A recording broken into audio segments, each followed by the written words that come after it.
And the stage and experience of reading books or talking together is the stage of the worldling. Keep quiet, look into yourself, reading the inside book, reading your heart, or see the talking going on within your heart. That is practice. But not to exchange information. If you have questions about practice, you can ask.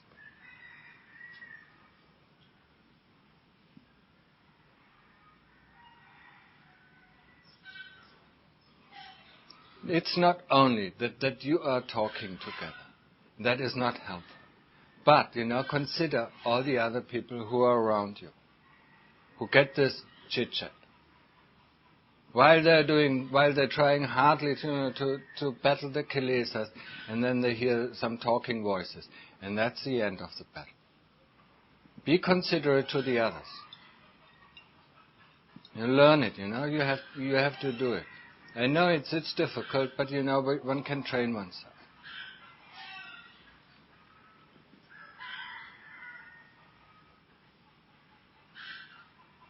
It's the same with reading books. When I say I don't read books, that doesn't include, of course, books on Dhamma. Books on Dhamma are the books of Tanata Mahabodha or the suttas. I don't read any other books. I'm not interested in the views and opinions of other people what Dhamma is. I'm really not interested. When I read Tanata Mahabodha's book, then because they are helpful, because they point out the way. When I read the suttas, it's the same thing. They are helpful because they point out the way. It's not that I want to know anything. If I want to know anything, then I'd go just right straight into my heart and look for the answer. That's the way to do it. For people who start the practice, of course it is helpful to read the books on Dhamma. As they are here, the books of Tanata Mahabodha, or to listen to the talks, that is extremely helpful. Just listening to the talks and getting to know, or hearing with your own chitta. Just let the words drop into your chitta. This is helpful. This is extremely helpful. It can develop very fast concentration. When we listen to a talk, and that's why there are so many tapes, and since 30 years, there are tapes and tape recorders for the monks that they can listen to the talks of Tanata Mahabodha in their kuti, and always with earphones, not to disturb other people. So when they want to listen, it's a way of training samadhi.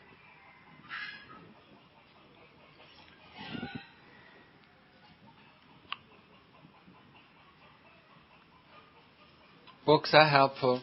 Books on Dhamma are helpful. But only books on Dhamma who point out the way. So it could be, Ajahn Chah, but most probably it should be when you are here, it should be the teaching of Tanata Mahabodha. And in every kuti there are books in English.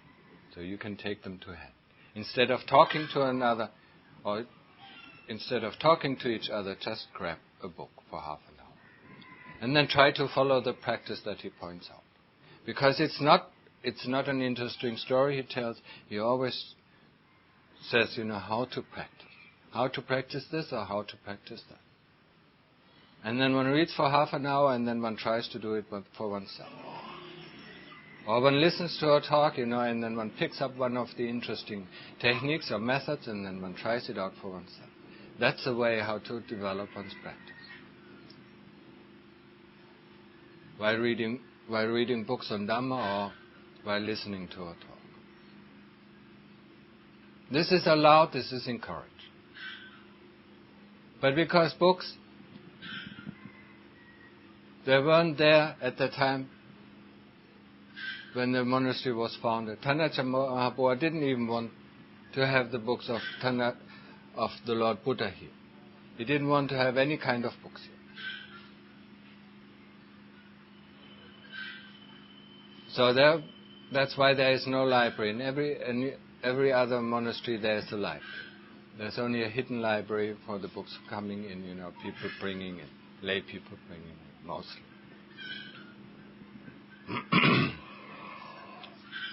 He does not encourage it. But of course, if there are the books of his talks, then that's a different matter. A talk is a talk. A talk develops. A talk on Dhamma develops. It starts at the beginning and leads to the end. It describes one technique, or it describes the whole path, or whatever. One aspect of it. So one talk is enough, and then one tries to understand it within, or to see it within one's own heart.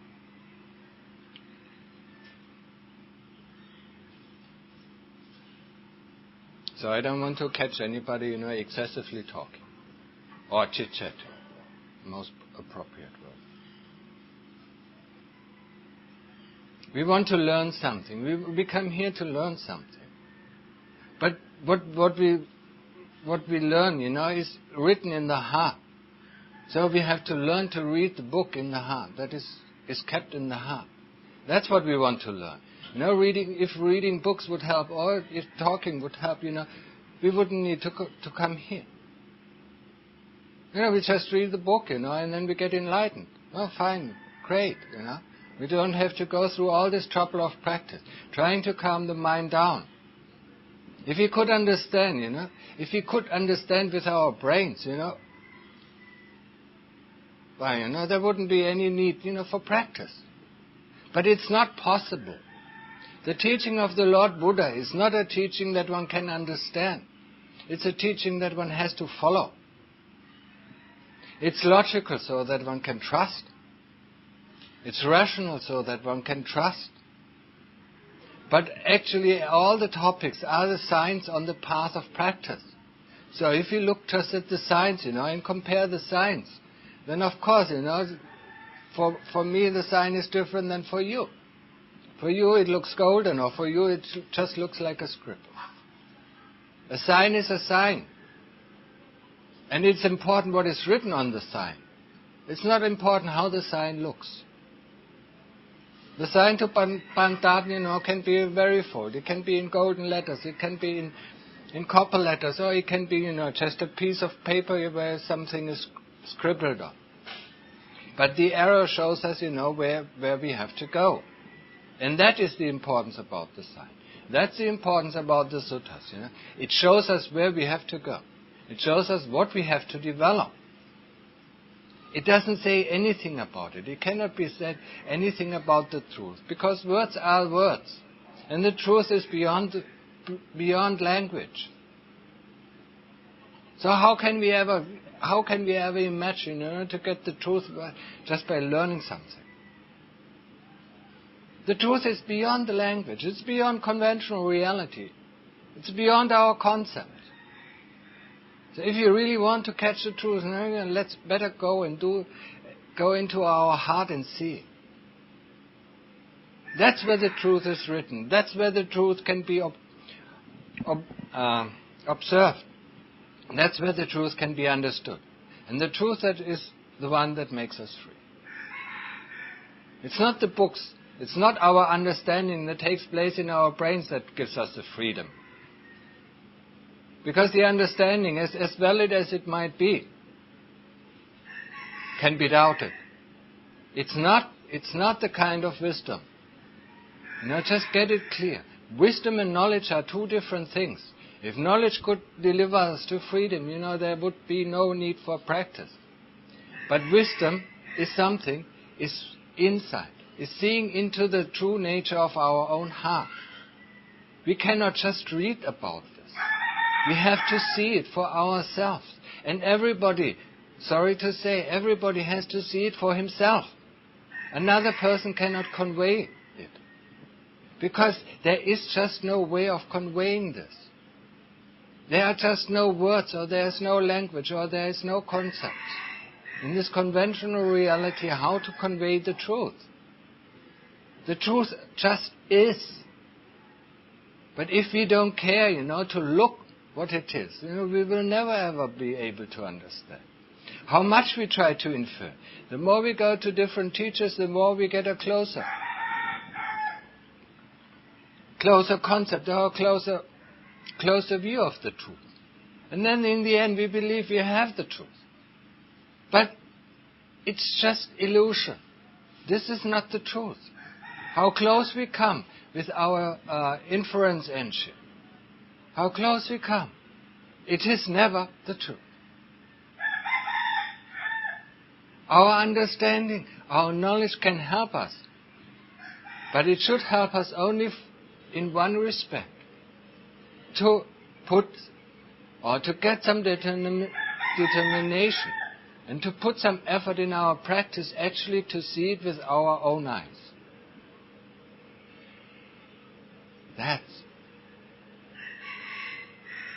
That's where books help. To get determination, to get confidence. But not stopping at the determination and confidence just to read more books. Just doing the practice and seeing for ourselves.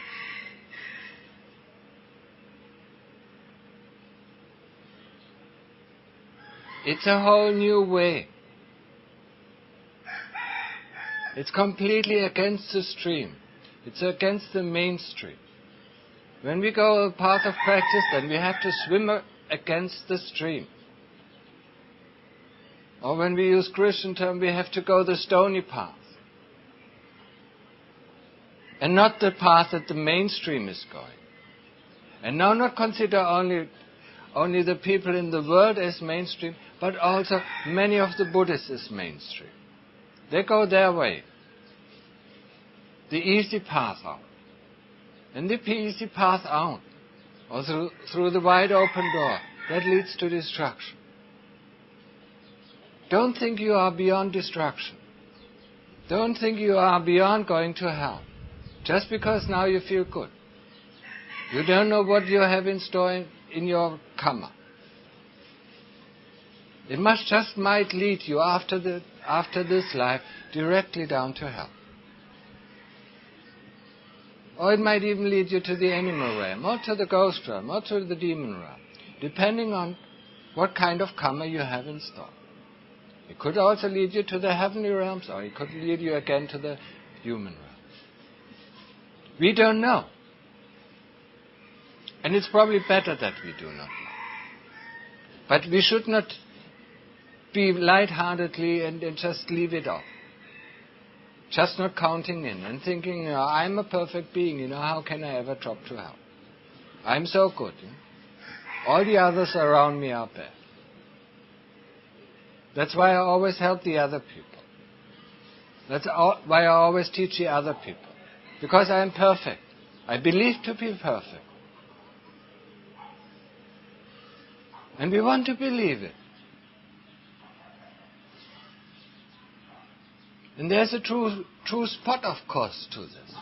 Of course we are perfect, but we have to find this perfectness. We have to clutter out. We have to unclutter our heart. We have to clean up our heart to make it perfectly shining. Once it's perfectly shining and the stains are removed, then it's perfect. So this is the only perfectness we have. Until we haven't cleaned our heart completely, we are not perfect. So don't look at what other people are doing. Just look what yourself are doing. If you want to help other people, first help yourself. It's much more difficult to help oneself than to help other people. Because helping other people is just a word. Just do this, just do that. Yeah? It's much easier. When we say it to ourselves and have to do it, we see how difficult it is. Just do this, just change your views. It's so difficult. And that's why we teach others. That's why we always try to make others the way we want them to behave. But we don't make ourselves a lovable, a kind person. Because we actually believe that we are perfect already. And that is not true. As long as we are born in the realms of rebirth, and there are 36 realms, then we all have greed and hate. And greed and hate are staining our hearts. You can be sure of that. When you are born as a human being, every one of us, has been born because of greed and hate. So as long as we don't remove greed and hate, we will be reborn and reborn and reborn and reborn. We go up the roller coaster and we go down. The way up is difficult and tedious. The way down is fast. And actually, when we compare it, we enjoy it very much. To go down. Because it's so fast and it's so interesting. It's much easier than to go up. Going up, takes a lot of effort. Going down, we just don't have to do anything. We just can put our head on the pillow and sleep for the rest of our life. Or follow our inclinations. That means following our greed and hate. And if I talk about greed and hate, just don't don't just have the imaginations of what you imply with the symbols of greed and hate. Greed is anything that we want. We want this, we want that. We like this, we like that. That is greed. Hate is everything that we dislike. We don't want this, we don't want that. Greed is I want to be like this. I want to become this. Greed is like I want to be a nice person. That's also greed. Or tanha. Longing. Longing to be something different than we are. First in the practice we have to take a stance. A stance, that really accounts everything that is within us. Now, okay, so what's wrong? It's in us already. So look at the good tendencies. Look at the good character traits that are within us. Okay, that's it. Now look at the bad characteristic tendencies. Okay. Now we develop the good and we get rid of the bad. That is the practice. That is what the Lord Buddha teaches. Develop the wholesomeness and let go of the unwholesomeness.